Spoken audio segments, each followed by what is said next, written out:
Bonjour tout le monde, ça a été une semaine très chargée en termes de volatilité sur les marchés. On a parlé aussi des risques financiers auprès des banques régionales, puis on a eu plein de données. Puis j'ai pensé que c'était pertinent de faire un léger survol au niveau des données, surtout ce qui touche l'inflation, parce que dès le début de la semaine, on a eu des données qui nous donnent un peu une direction où les choses se dirigent. Puis je pense que c'était bon de faire une mise à jour. Premièrement, les données aux États-Unis, là, tous les chiffres qu'on va regarder s'adressent au niveau des États-Unis pour cette semaine. On parle des indices des prêts à la consommation. Donc, l'indice a sorti en ligne avec les attentes du marché avec une hausse pour le mois de février de 0,4. Si on annualise ça, ça donne à peu près une inflation au niveau du prix de la consommation de 4,8 %. C'est relativement élevé. Mais là, certaines personnes vont dire, ouais, mais cette donnée-là, c'est assez général, puis ça prend en compte des facteurs hyper volatiles comme, par exemple, le prix de l'essence, le prix de la nourriture.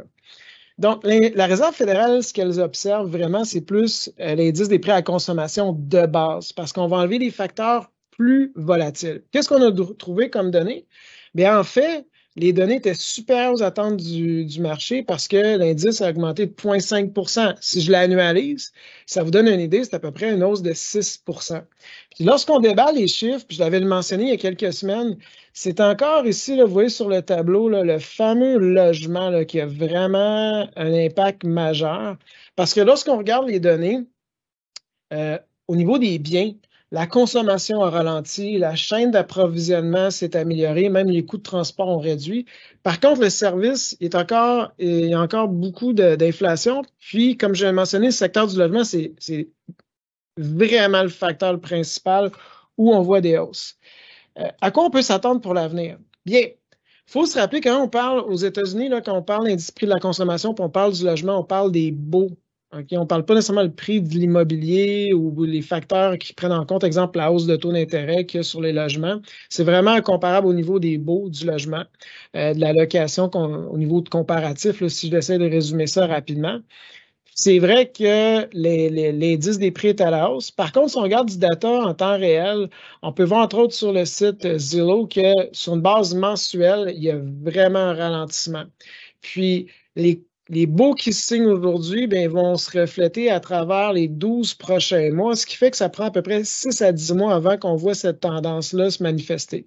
Donc, ce qu'on peut voir aujourd'hui, c'est ce qui signe comme beau aujourd'hui, indique que tranquillement, on devrait voir une décélération à ce niveau-là. Donc, toute chose étant égale, s'il n'y a pas nécessairement d'inflation sur d'autres facteurs significatifs, on peut voir cette donnée rétrécir, puis tranquillement, on va faire des comparables qui démontrent peut-être une certaine réduction des indices des prêts à la consommation. Puis ça va être intéressant de regarder ça pour le mois de mars puis le mois d'avril, parce que lorsqu'on va comparer à l'année précédente, lorsqu'on a vu le début de la guerre en Ukraine puis ses conséquences inflationnistes, peut-être on va voir des données qui sont encourageantes, qu'on voit que la médecine des banques centrales font leur effet. Il y a aussi d'autres données importantes qui ont été mentionnées parce que l'économie est quand même se comporte quand même bien jusqu'à présent, mais on commence à avoir des indications que la hausse de taux a des impacts. Puis c'est pas surprenant que ça a pris du temps parce que quand on a eu des hausses de taux d'intérêt de la part des banques centrales, ils ont mentionné que ça peut prendre 12 à 24 mois avant de voir ces impacts-là. Puis on commence à voir ça. Il faut se rappeler que la principale hausse de 1 là, la première importante hausse que la Banque du Canada s'était faite en mois de juillet. Puis on est rendu maintenant au mois de mars pour observer ces résultats-là. Au niveau de la vente au détail, on avait vu vraiment un consommateur présent au niveau de la consommation au détail en mois de janvier. On voit un repli léger au mois de février.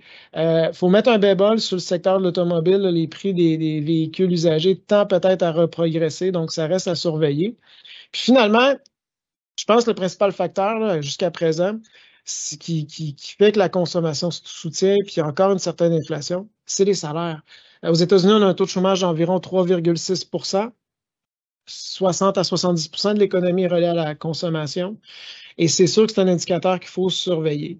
Puis peut-être ce qui va amener la réduction des salaires, c'est pas nécessairement un taux de chômage qui est plus bas ou plus haut, pardon, mais peut-être moins de nouvelles ouvertures de postes. Et là, actuellement, ce qu'on voit depuis 2 mois, c'est encore tôt, mais on voit quand même une certaine décélération au niveau du salaire réel au courant du mois de février. Mais ce qui a fait beaucoup la nouvelle, puis je suis certain que vous posez des questions à ce sujet-là, puis on en a parlé beaucoup, c'est vraiment que une banque, là, Silicon Valley Bank, a fait la manchette, puis on a une cascade d'autres nouvelles au niveau surtout des banques régionales, puis d'une banque en Suisse, que la hausse de taux commence à se faire sentir. Puis on voit que des banques, des institutions, puis peut-être on va voir des entreprises, puis exemple des promoteurs immobiliers qui avaient pris des risques de ce crédit, bien en périphérie, on va voir justement des impacts de ça.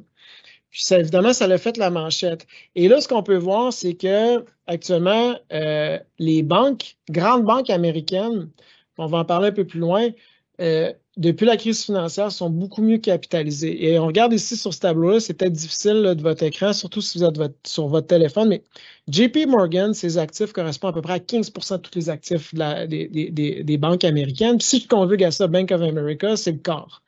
OK?